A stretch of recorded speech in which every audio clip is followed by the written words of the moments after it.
Hello dear student, आज का हमारा विषय है प्रीवियस ईयर क्वेश्चन। पिछले साल पूछे गए क्वेश्चन 2021 से 2025। लेकिन सर आप जो चैप्टर बता रहे हो ये चैप्टर तो एनसीईआरटी में है ही नहीं। ये ठोस अवस्था का आपको एनसीईआरटी में भले ही ना हो, चैप्टर इरेज कर दिया हो, लेकिन ये क्या है बाबू, ये है 2025 में पूछे गए उसी चैप्टर के 4 क्वेश्चन। सवाल ये उठता है कि एनसीईआरटी का सिलेबस जो है वो अलग है और बिहार बोर्ड में पूछे जाने वाले क्वेश्चन अलग है। बिहार बोर्ड में आपको टोटल पढ़ना है, ठोस अवस्था भी पढ़ना है, क्योंकि क्वेश्चन आपको नजर आ रहा है। हम लोग प्रीवियस ईयर क्वेश्चन सॉल्व करेंगे, पिछले साल वाला क्वेश्चन सॉल्व करेंगे, इसलिए क्योंकि 70 से 80% क्वेश्चन जो आपके बोर्ड में आएंगे वो इसी से आएंगे। मैं आपको यहां तक दिखाऊंगा कि 21 से 25 में कितनी बार एक ही क्वेश्चन रिपीटेड। जब आप इस तरह के प्रश्न को बनाते हो तो आपको एक चीज मिलता है कि हमको एक ही क्वेश्चन बार बार देखने के लिए मिलेगा, तो आंसर बनाना बिल्कुल आसान होगा। तो सबसे पहले मैं क्या करता हूं कि आपके सामने ये 4 क्वेश्चन रखता हूं, कुछ सेकंड का टाइम देता हूं, वीडियो को पॉज करना, आपको इस क्वेश्चन को सॉल्व करना है एंड देन फिर मैं इसका पूरा का पूरा प्रश्न का आंसर सॉल्व कर दूंगा। आपका टाइम स्टार्ट अब टिक टिक टिक टिक टिक टिक टिक टिक टिक टिक। टाइम खत्म गाइस। करना क्या था, आपको वीडियो को पॉज करना था, वीडियो को रोकना था और इस वीडियो का आंसर बनाना था। थोड़ा सा बैक जा करके आप पॉज करके इसको क्वेश्चन बना लो। अब मैं आंसर की तरफ बढ़ रहा हूं। पहला जो प्रश्न है उसका आंसर जो है वो होगा 4। सही है आप लोगों का? चलो, लेकिन अब कैसे यह सही होता है इसको भी मैं बताता हूं। फलक केंद्रित घन इकाई सेल में उपस्थित परमाणुओं की संख्या है। सबसे पहले फलक केंद्रित कोशिका क्या होती है? फलक केंद्रित कोशिका में 8 कॉर्नर होते हैं और 8 कॉर्नर पे आपको यहां पे परमाणु दिख जाएंगे। इस 8 के अलावा इसके पास टोटल 6 फेस होते हैं, ठीक है। और इस 6 फेस में, जिसको फलक कह रहे हैं, उस 6 फेस में एटम लगा है, ठीक सर। लेकिन जब इसका यूनिट इकाई हम बनाकर निकालते हैं तो हमारे पास रियल स्ट्रक्चर ये होता है। अब जो कॉर्नर में लगा है उसका हिस्सा आ रहा है 1/8 इंटू 8, क्योंकि ये 8 है, गिन लो 1 2 3 4, 4 नीचे 8। लेकिन जो फलक पर लगा है, मतलब फेस पर लगा है, उसका हिस्सा जो आ रहा है इस यूनिट सेल में वो आधा आ रहा है, ठीक। तो आधा इंटू कितना फेस है? 6 फेस है, टोटल 6 फलक है। तो 8 से 8 कट गया 1 और ये कटा 3, टोटल जोड़ लो कितना हो जाएगा? 4। आंसर आ गया। आंसर तो आपने सही बनाया होगा, लेकिन गलत भी बना तो अगले बार से आप इस बात को समझ गए कि कॉर्नर के लिए कैलकुलेशन है 1/8 इंटू 8 और फेस के लिए कैलकुलेशन है हाफ इंटू 6। वैसे कॉर्नर और फलक दोनों कंप्लीट। अगला क्वेश्चन में बढ़ते हैं गाइस। नेक्स्ट क्वेश्चन इसी से आगे क्या कह रहा उस चीज को समझ लो। कह रहा कि शरीर केंद्रित घन इकाई कोशिका में पैकिंग अंश कितना होता है। आपको मैं बता दूं कि यहां पर शरीर केंद्रित कोशिका कह रहा, मतलब वो कोशिका सेल जिसमें आपको 8 कॉर्नर में एक एक परमाणु होंगे। यहां एक परमाणु, यहां परमाणु, यहां परमाणु, यहां और यहां। साथ में इसके केंद्र में बीचों बीच में एक परमाणु मौजूद होगा। अब इसका पैकिंग इफिशिएंसी हम निकालते हैं तो 68% आता है। अंतर क्या है? तो यहां परसेंट में तो कहीं नहीं दिया हुआ। परसेंट कब हम लाते हैं? जब 100 से मल्टीप्लाई कर देते हैं, सही है। लेकिन यहां पे ऐसा कुछ नहीं दिया हुआ, तो 100 से आप डिवाइड कर दो, कितना हो जाएगा? 0.68%। तो ये हो जाएगा आंसर क्या? सी। बस एक जगह पे 100 से मल्टीप्लाई है, वहां पे 68% हो जाएगा और जहां 100 से डिवाइड कर देंगे उसी 68% को आ जाएगा आंसर 0.68। वैसे आपको याद ही होगा, आपने क्वेश्चन बना तो लिया होगा। चलो नेक्स्ट प्रश्न की तरफ बढ़ रहे हैं हम लोग। और नेक्स्ट प्रश्न क्या कह रहा है कि निम्नलिखित में से कौन सा पदार्थ लौह चुंबकीय है? इनमें से कौन सा पदार्थ है जो लौह चुंबकीय है? वैसे आपको आंसर तो पता होगा, आयरन। कैसे? मैं आपको बता दूं, लौह चुंबकीय किसको कहते हैं? जिसके पास अनपेयर्ड इलेक्ट्रॉन ज्यादा होते हैं। जैसे आयरन, आयरन का एटॉमिक नंबर 26 है। 26 में इसके पास 4 अनपेयर्ड इलेक्ट्रॉन बचते हैं और 4 अनपेयर्ड इलेक्ट्रॉन बचने के कारण यह आपका लौह चुंबकीय होता है, जिसमें बहुत ज्यादा मैग्नेटिक पावर होती है। क्लियर? तो आंसर क्या हो जाएगा? आयरन। अब सिंपल सोचो ना, क्या कि एक मैग्नेट को लिए और मैग्नेट को लेकर करके हम एक आयरन के सामने, एक लोहे के सामने एक चुंबक को लेकर के सटाएंगे, क्या शो करेगा? वो जाहिर सा बात है चिपक जाएगा। लेकिन अगर आप कॉपर को ले लेते हो, जिंक को ले लेते हो और इसको सटाते हो मैग्नेट के सामने, चुंबक के सामने, तो क्या जो लोहा शो करेगा वो आपका कॉपर या जिंक शो करेगा? नहीं ना। तो लौह चुंबकीय वही होता है जो चुंबक के फील्ड के प्रेजेंस में क्या करता है, उसकी तरफ ज्यादा अट्रैक्ट होता है। तो आंसर क्या हो जाएगा, आयरन। अगला क्वेश्चन में बढ़े। ये भी क्वेश्चन हो चुका, और ये क्वेश्चन एक और आपके सामने है कि निम्नलिखित में से किसमें फलक दोष होता है। तो आप याद रखिएगा सिल्वर क्लोराइड, ये ऐसे याद रखने वाला चीज है, बहुत ज्यादा इसमें कुछ नहीं लेना देना है, लेना देना थोड़ा तो है, लेकिन थोड़ा सा में क्या है, यहां पे कह रहा फ्रैंकल दोष। दो तरह का दोष होता है, एक स्कॉटकी दोष और दूसरा फ्रैंकल दोष। फ्रैंकल दोष में जनरली एग्जांपल आपको याद रख लेना है सिल्वर क्लोराइड। ठीक है, काम खत्म। अगला बात समझते हैं, नेक्स्ट। ये 4 क्वेश्चन था, जो 4 क्वेश्चन 2025 में पूछा गया। अब आएंगे 2024 का, कुछ साल का क्वेश्चन आपके सामने 5 नजर आ रहा है, जिसमें सब्जेक्टिव क्वेश्चन भी 2 मार्क्स का है, तो इसको छोड़ दीजिएगा। आप 1 से लेकर 4 क्वेश्चन आप बनाएंगे, आप देखेंगे जस्ट इसके बाद आपका टाइम स्टार्ट होता है। अब टिक टिक टिक टिक टिक टिक टिक टिक टिक टिक, टाइम खत्म गाइस। चलो अब आंसर की तरफ चलते हैं 1 बाय 1 करके। पहला क्वेश्चन कहता है निम्नलिखित में से हीरा किस प्रकार का क्रिस्टल है।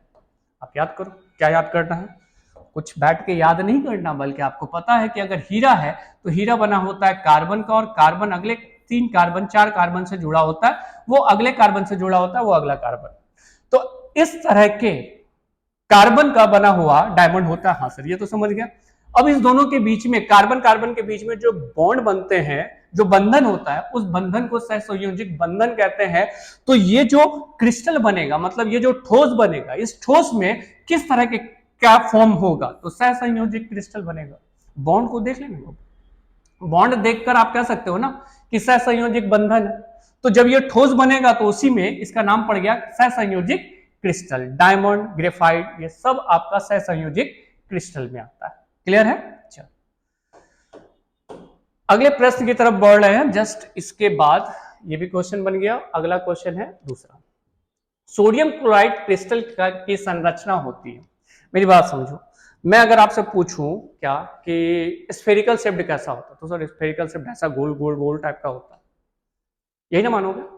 अगर मैं कहूं स्क्वायर शेप्ड कैसा होता है, तो सर इस तरह का ऐसे ऐसे करके बता दिया। अब आप समझो, सॉलिड जो ठोस होते हैं, जैसे आप नमक ले लोगे वो भी ठोस है, सोडियम ले लोगे वो भी ठोस है, कॉपर ले लोगे वो भी ठोस है। लेकिन आपके पास 3 तरह का इकाई सेल है, एससीसी, बीसीसी, एफसीसी। और इसी 3 में से जितने भी ठोस को हम लेते हैं, और उस ठोस में अगर अरेंजमेंट देखें तो 3 में से कोई एक ही हो सकता है, एससीसी, बीसीसी या एफसीसी। तो हमारे पास हमारे घर में खाने वाला जो नमक होता है, वो इस 3 में से कौन सा होता है, तो एफसीसी। इसको हम लोग शॉर्ट में कह रहे हैं, फलक केंद्रित घन इकाई सेल को हम लोग एफसीसी बुलाते हैं। ठीक है। तो नमक जो हमारे घर में यूज होने वाला है, वो इस तरह के स्ट्रक्चर से बना होता है। जैसे नमक का फॉर्मूला क्या है, NaCl। ठीक, तो Na कॉर्नर पे होगा प्लस, और Cl कहां होगा, इस जगह पे। दोनों फॉर्मूला बन के बन जाएगा NaCl। ठीक है। तो आपको ये याद रखना है कि NaCl का मॉडल स्ट्रक्चर FCC है। FCC को हम लोग बोल रहे हैं फलक केंद्रित घन इकाई सेल को बोल रहे हैं। अगले क्वेश्चन में चलें।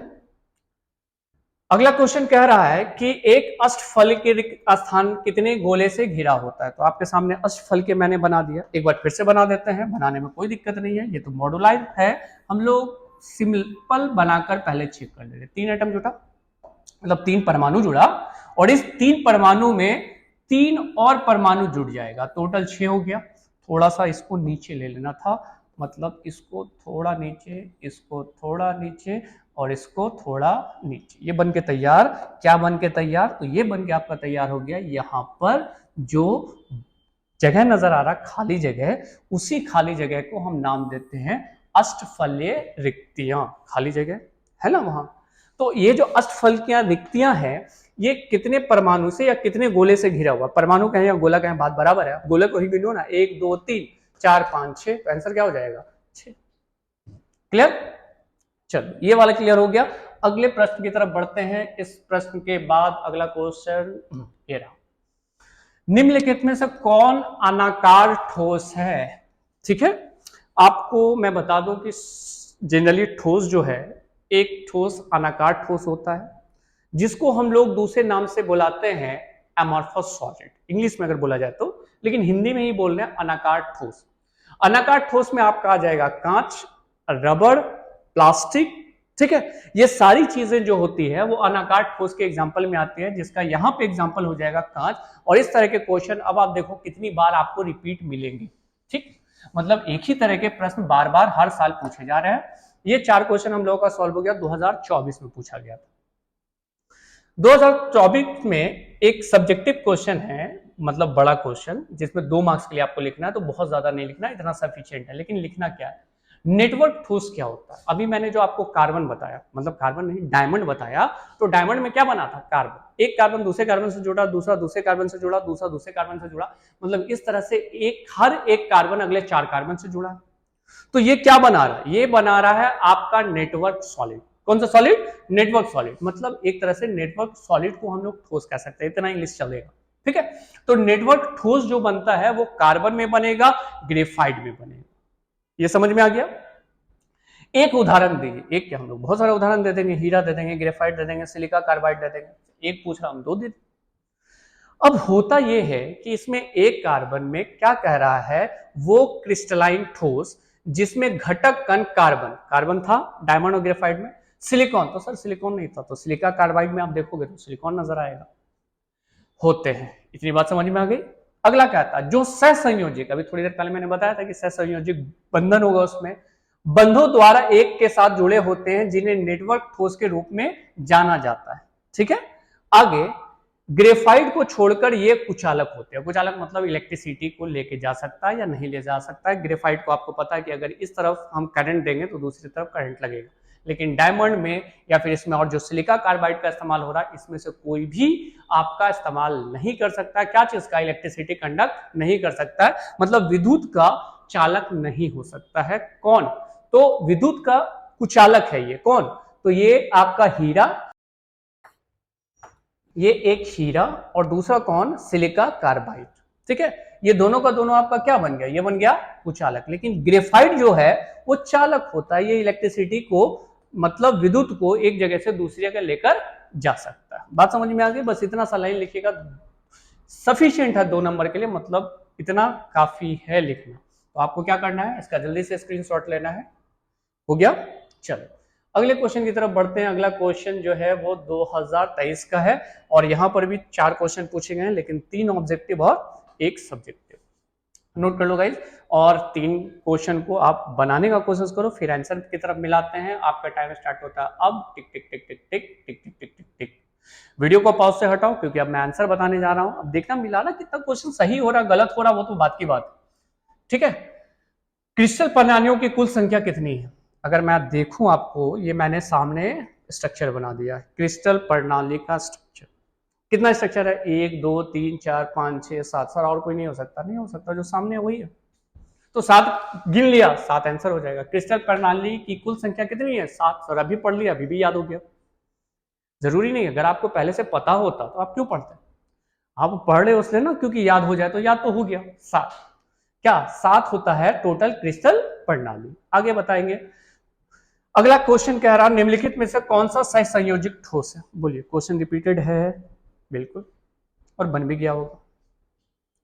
आगे कह रहा कि कोणीय सघन संधारित संरचना में कृष्ण होने वाले धातु के समनव संख्या क्या होगी। यहां भी आपको गिनना है, और गिनने से पहले मेरी बात को समझ लेना है कि अष्टकोणीय सघन, ये आपको अष्टकोणीय सघन नजर आ रहा। अब आप देख लो पहले यहां कि हो क्या रहा। सबसे पहले हम 1 2 3 परमाणु ले लिए, और उस 3 के ऊपर फिर हम अरेंज करेंगे एक यहां, हाँ सर, और इसके बाद यहां पर जो अरेंज करेंगे वो एक यहां होगा। ठीक है, 2, और यहां एक हो जाएगा 3, ये 4, ये 5, ये 6। तो सर यहाँ पे पीछे वाला नजर नहीं आ रहा। अगर आप सोचो कि मैं इसको भी कलरफुल कर रहा तो पीछे वाला व्हाइट तो नहीं दिखता, लेकिन यहाँ दिख रहा है। अब उसके ऊपर फिर 3, और ये तीनों और रख देना है इसी आकार में, 1 2 3। तो अब आप सोचो कि 3 जो है वो इसके पीछे है, 3 आगे है, बाकी ये 6। काउंट करो ना, 1 2 3 4 5 6 हो रहा, और 3 इधर और 3 इसके पीछे। तो टोटल कितना हो गया, टोटल हो गया 12। गिन पा रहे हो, इसको नहीं काउंट करना, ये जो बीच में है ये कह रहा कि ये कितने एटम से, कितने परमाणु से या कितने गोले से ये टच कर रहा। तो अब सोचो कि ये 3 से इधर टच कर रहा होगा तो 3 इसके पीछे भी लगा और 6 तो यहां नजर आ ही रहा, तो 3 और 3 और इधर 6 हो गया आंसर कितना 12। क्लियर है, समझ में आ गया। चल अगले क्वेश्चन की तरफ बढ़ते हैं और अगला क्वेश्चन सब्जेक्टिव है, मतलब लिखने वाला है। ठीक है, अब इस लिखने वाले क्वेश्चन में आते हैं तो क्रिस्टलाइन ठोस क्या होता है, क्या होता है, कौन सा ठोस, क्रिस्टलाइन ठोस। आपके पास दो तरह का ठोस, अनाकार ठोस और क्रिस्टलाइन ठोस। अनाकार ठोस में आता है रबर, प्लास्टिक, पहले मैंने बता दिया। तो क्रिस्टलाइन ठोस में कौन आता है, नमक आपका आ जाएगा, कोई मेटल आ जाएगा, ये सब आपके क्रिस्टलाइन ठोस में आता है, हीरा, ग्रेफाइट, ये सब। उदाहरण भी दे देंगे, क्या दिक्कत है। वो ठोस जिसमें घटक कणों की व्यवस्था दीर्घ श्रेणी क्रम में नियमित होती है। जैसे आप यहां देखो कि अगर ये किसी परमाणु का बना है तो परमाणु में जो श्रम है, मतलब अरेंजमेंट है, वो कैसा है, रेगुलर है। और आगे क्या कह रहा कि क्रिस्टलियन ठोस कहलाती है, ठीक है, तो कहलाएगी। क्रिस्टलाइन ठोस की वास्तविक ठोस भी कहा जाता है, मतलब रियल ठोस ये। और अनाकार ठोस जो है वो एक तरह से झूठा मोटा, एक तरह से स्यूडो सॉलिड के नाम से जाना जाता है। इसका उदाहरण हो जाएगा हीरा, ग्रेफाइट, सोडियम क्लोराइड आदि। और 2 मार्क्स के लिए इसका डायग्राम बनाने की जरूरत नहीं, बस इतना सा बात लिख दीजिएगा, कहानी खत्म आपका किसका, क्रिस्टलाइन ठोस का। अगर आपको डायग्राम भी बनाने की जरूरत है तो ऐसा डायग्राम नहीं बनेगा, एक बड़ा गोला कर दीजिएगा, एक छोटा, एक बड़ा और एक छोटा, एक बड़ा और एक छोटा। तो सर ये वाला थोड़ा ज्यादा छोटा हो गया, चलो ठीक है, बड़ा कर देते हैं। तो बड़ा छोटा इस तरह से आप क्या कर लीजिएगा, इसको बना करके कंप्लीट कर लीजिएगा। ये आपका हो गया स्ट्रक्चर भी, लेकिन ये वाला बनाने की जरूरत नहीं। ठीक है, इसका आप स्क्रीनशॉट ले लो। अगले क्वेश्चन में बढ़ रहे हैं, मतलब अगला क्वेश्चन क्या, ये साल का भी क्वेश्चन खत्म।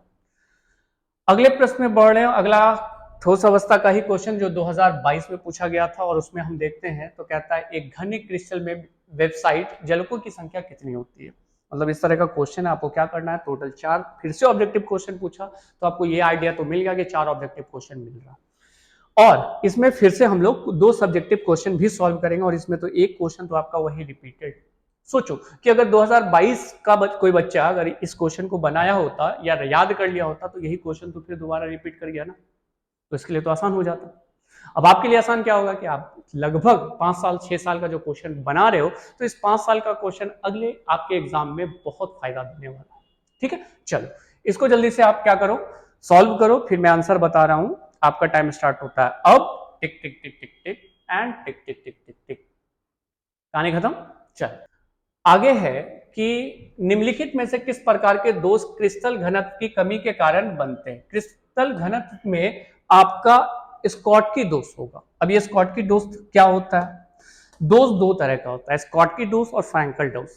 स्कॉटकी दोष में क्या होता है कि जब हम नमक को गर्म करेंगे तो नमक 2 चीज का बना है, केटाइंस और एनाइन, मतलब पॉजिटिव आयंस का और नेगेटिव आयंस का। लेकिन जैसे गर्म करेंगे तो आप एक जगह देखो उसे यहां पर कि एक यहां से गैप हो गया, एक यहां से गैप हो गया, तो क्या क्या गैप हुआ, तो एक केटायन और एक एनायंस गैप हो गया। तो जाहिर सा बात है कि वॉल्यूम तो वही रहेगा, लेकिन जब उसमें आयंस निकल रहे हैं तो उसका जो भार है, मतलब द्रव्यमान जो है वो क्या हो जाएगा, घट जाएगा।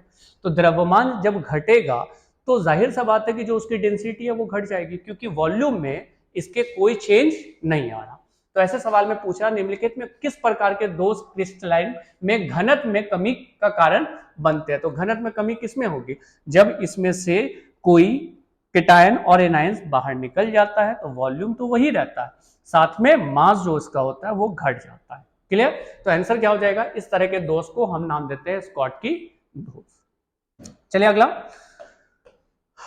अगला क्वेश्चन कहां गया, ये रहा नेक्स्ट क्वेश्चन 2022 का। निम्नलिखित में से कौन सा पदार्थ लौह चुंबकीय है। लौह चुंबकीय के लिए भी हमने बताया था आपको कि आयरन का होना जरूरी है, चाहे डायरेक्ट आयरन हो या आयरन ऑक्साइड हो, वो आपका काम किसका करेगा, लौह चुंबकीय का। थोड़ी देर पहले क्वेश्चन था ना, सिर्फ उसमें आयरन लिखा हुआ था, इसमें आयरन ऑक्साइड लिखा हुआ, तो लौह चुंबकीय दोनों होगा, चाहे आयरन हो या आयरन ऑक्साइड हो।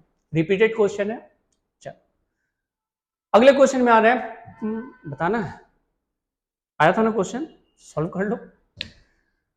नेक्स्ट क्वेश्चन कह रहा कि फ्रैंकल दोष क्या होता है, उदाहरण से ही समझाइए। अभी मैंने आपको स्कॉटकी दोष बता दिया। स्कॉटकी दोष का मतलब कि जब आप किसी आयनिक सॉलिड को गर्म करेंगे, आयनिक ठोस को गर्म करेंगे तो एक केटाइन जाएगा तो एक एनायन भी जाएगा, मतलब एक तरह से दोनों के दोनों आयंस वहां से निकल जाएंगे। उसमें वॉल्यूम में कोई चेंज नहीं आएगा लेकिन मास में चेंज हो जाएगा, मास घटेगा तो जाहिर सा बात है डेंसिटी भी कम हो जाएगी। वैसे मैं डेंसिटी बोल रहा हूं तो कोई फर्क नहीं ना, इतना तो बात समझ में आ रहा होगा ना। चलो अब इसमें क्या होगा, फलक वाले में ये होगा कि अगर आप इतना बड़ा ठोस ले रहे हो तो इसमें कटाइंस या एनाइंस अपने जगह से निकल कर दूसरे जगह चले जाएंगे, लेकिन उसी अंदर रहेगा, उसी के अंदर। ठीक है, जैसे मैं इस कैमरे के जोन में हूं, मैं यहां से निकल करके यहां चला जा रहा हूं तो जाहिर सा बात है मेरा ये पोजीशन था, हम अपने पोजीशन से सिर्फ हटे हैं लेकिन है कैमरा के जोन के अंदर। लेकिन अगर ये आपका स्कॉटकी डिफेक्ट होगा, स्कॉटकी दोष होगा, तो वो क्या करेगा, मान के चलो ये स्क्रीन आपका सॉलिड है तो मैं यहां से गायब हो जा रहा हूं, ये कंडीशन हो रहा है किसमें, स्कॉटकी। अब देखो यहां पे जो डायग्राम में दिखाया गया उसी डायग्राम से मैं समझा दे रहा हूं ताकि आपके लिए ज्यादा आसान हो जाए। यहां पे आपको दिख रहा है, यहां पे एक केटाइन या एनाइंस होने चाहिए थे, लेकिन ये यहां पर नहीं है, ये यहां से निकल करके कहीं और चला गया, लेकिन उसी ठोस के अंदर। तो जाहिर सा बात है कि इसके द्रव्यमान में, इसके मास में कोई चेंज नहीं आएगा, लेकिन हाँ जिस जगह से निकला है वहां कमी हो जाएगी, जिस जगह चला गया वहां बढ़ोतरी हो जाएगी, दोनों चीज हो। क्रिस्टल का घनत्व समान रहता है, ठीक है सर। इससे एक स्थान पर रिक्त जो खाली हो रहा और दूसरे स्थान पर अंतरालीय दोष उत्पन्न होता है, तो यहां भी हुआ, यहां भी हुआ। यह ठोस पदार्थ में घटित होगा जिसमें एक बड़ा अंतर होता है, जैसे धनायन छोटा होता है। क्लियर? ये तब हो सकता है जब आपको क्या दिख रहा है, ये पॉजिटिव वाला छोटा, पॉजिटिव वाला मतलब कौन, धनायन, और दूसरा निगेटिव वाला आपको क्या दिख रहा है, बड़ा, तभी आपका यहां पर हो सकता है फ्रैंकल डोज। एग्जांपल है जिंक सल्फेट और सिल्वर ब्रोमाइड, ये दो एग्जांपल याद हो गया। चलो इसका स्क्रीनशॉट ले लो गाइस, फोटो बनाने की जरूरत नहीं है, बस इतना सा बात लिखना क्योंकि 2 मार्क्स का ही तो क्वेश्चन है। चलें, अगला क्वेश्चन कह रहा है नेटवर्क ठोस क्या है, उदाहरण सहित दीजिए। हमको कुछ देना पड़ेगा या आपका पहले लिखा जा चुका है, रिपीटेड क्वेश्चन है, मतलब यही क्वेश्चन दोबारा पूछा जा चुका है। चलो अब ये क्वेश्चन आपका आ जाता है 2021 का। थोड़ा मैं भी थक गया हूँ, आप भी थक गए होंगे, लेकिन क्वेश्चन तो आपको बनाना है ही, बस सब्जेक्टिव नहीं ऑब्जेक्टिव क्वेश्चन बनाइए। आपका टाइम स्टार्ट होता है अब, टिक टिक टिक टिक टिक टिक टिक टिक टिक टिक, टाइम खत्म गाइस। अब आंसर मिलाते हैं। पहला क्वेश्चन कहता है कि जब एक इलेक्ट्रॉन ऋणात्मक आवेशित आयनों के रिक्त स्थान में प्रवेश करता है तो क्रिस्टल दोष में उत्पन्न होता है, उसको एफ सेंटर कहते हैं। आपको तो सब पता है सर, आप कह देते हैं हमको कुछ नहीं समझ में आता। क्यों नहीं समझ में आएगा?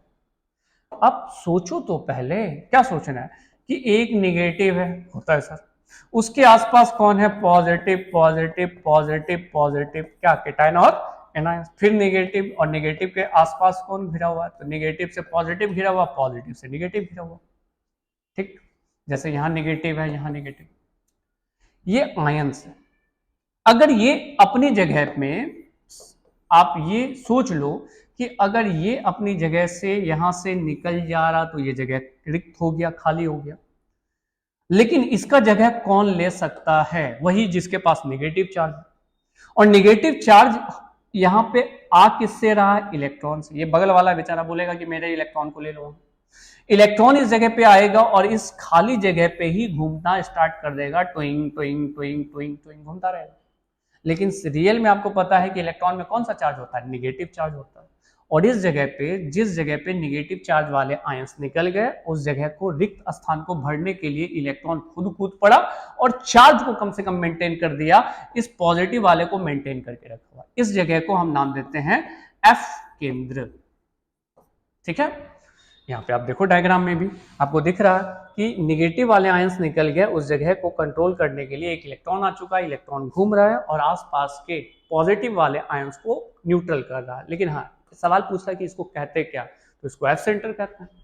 ठीक है, सवाल एक बार फिर से पढ़ लेना। जब एक इलेक्ट्रॉन ऋणात्मक आवेश आयनों, जो निकला निगेटिव आयंस जिसको ऋणात्मक आवेश कह रहे हैं, आयनिक रिक्त स्थान में प्रवेश करता है तो क्रिस्टल में दोष उत्पन्न होते हैं। तो कौन सा दोष उत्पन्न होगा, एफ सेंटर। क्लियर है? चलो अब लास्ट, इसके बाद और क्वेश्चन है, बिल्कुल है। नेक्स्ट क्वेश्चन, निम्नलिखित में से कौन सा एक अनाकार ठोस है, बताना होगा। कांच था ना क्वेश्चन, रिपीटेड क्वेश्चन था। कांच, प्लास्टिक, रबड़, ये सारा का सारा आपका किसमें आएगा, अनाकार ठोस में। आगे बढ़ते हैं। नेक्स्ट, अनाकार ठोस का एक उदाहरण है रबड़। इतना एग्जांपल बोलते बोलते तो हमको याद हो गया होगा और आपको भी।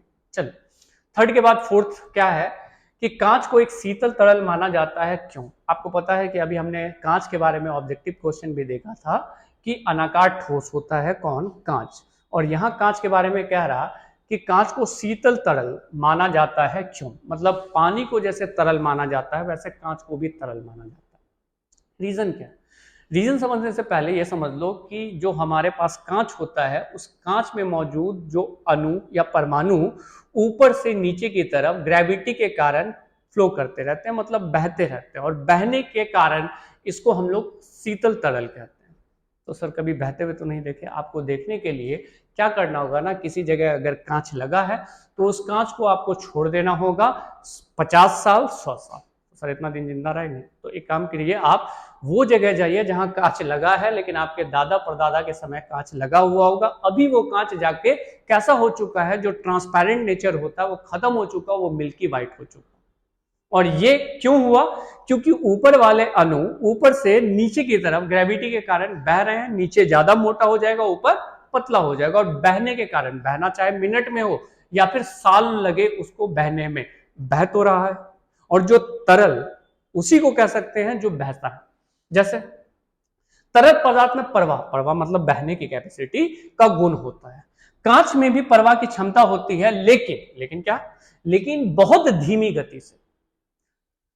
यदि खिड़कियों पर कांच का प्लेट लगाया जाए तो लंबे समय तक वह दुध्य सफेद दिखाई देगा। ऐसा गुरुत्वाकर्षण के कारण नीचे की ओर अणुओं का प्रवाह के कारण होता है। प्रवाह की क्षमता के कारण कांच को शीतल तरल माना जाता है। अब आप भी मानना स्टार्ट कर दोगे कि कांच को क्या माना जाता है, शीतल तरल माना जाता है। इस क्वेश्चन का आप क्या करोगे, स्क्रीनशॉट ले लोगे गाइस। और कुछ बचा है? बिल्कुल बचा है। एक न्यूमेरिकल्स टाइप का क्वेश्चन है और मैं आपको न्यूमेरिकल्स यहां समझा देता हूं। सवाल आपसे क्या पूछ रहा है कि लिथियम बीसीसी मॉडल है, ठीक है तो क्या करें सर, क्वेश्चन बनाना। और क्वेश्चन बनाने में आपको पता होगा कि बीसीसी में एक रिलेशन होता है √3a = 4r। ए मतलब एज लेंथ, आर का मतलब रेडियस। हम ज्यादा हिंदी नहीं बोल पा रहे हैं, इंग्लिश से बोल रहे हैं। आर का मतलब क्या हो जाएगा, तो आर का मतलब हो जाएगा रेडियस, ठीक है। ए का मतलब होगा एज लेंथ। अब इस प्रश्न में से हमें बनाना क्या, उसी को हम क्लियर कर दे रहे हैं। क्रिस्टल बनता है लिथियम के परमाणु की त्रिज्या, त्रिज्या किसको बोलते हैं, रेडियस को बोलते हैं। हाँ सर, रेडियस को बोलते हैं। क्या बोलते हैं, त्रिज्या की गणना कीजिए। मतलब निकालना है कि रेडियस क्या हो जाएगा यदि लिथियम सेल की इकाई सेल की भुजा की लंबाई, भुजा की लंबाई मतलब एज लेंथ, इसको हिंदी में हम क्या बोलेंगे, भुजा की लंबाई। दोनों चीज पढ़ लेना, इंग्लिश में भी और हिंदी में भी, क्या दिक्कत है। 351 मतलब 351 पिकोमीटर दिया हुआ। अब जाहिर सा बात है कि हमको निकालना है त्रिज्या, दिया हुआ भुजा की लंबाई। भुजा की लंबाई का मतलब हुआ ए दिया हुआ है, और आपको निकालना है आर। ये क्लियर? चलो अब हम इसको सॉल्व करते हैं, और सॉल्व करने के लिए हम इसी में आर निकालने का कोशिश करेंगे। अगर आप सोचो √3a = 4r है, तो r = क्या हो जाएगा, √3a/4। सही है, ठीक होना भी चाहिए। √3 का मान 1.732। ए का मतलब होता है क्या, भुजा की लंबाई, और भुजा की लंबाई आपके प्रश्न में देख करके रखा है 351, जिसको डिवाइड कर देंगे कितना से, 4 से। अब जो हमारा कैलकुलेट करके आएगा वो हमारा आंसर होगा किसका, त्रिज्या का। क्यों सर आप कैलकुलेट नहीं कीजिएगा, हम तो कर ही देंगे, आप भी कर सकते हो। और कैलकुलेट करके जो भी आंसर आएगा वो लाना है, हमको नहीं आपको।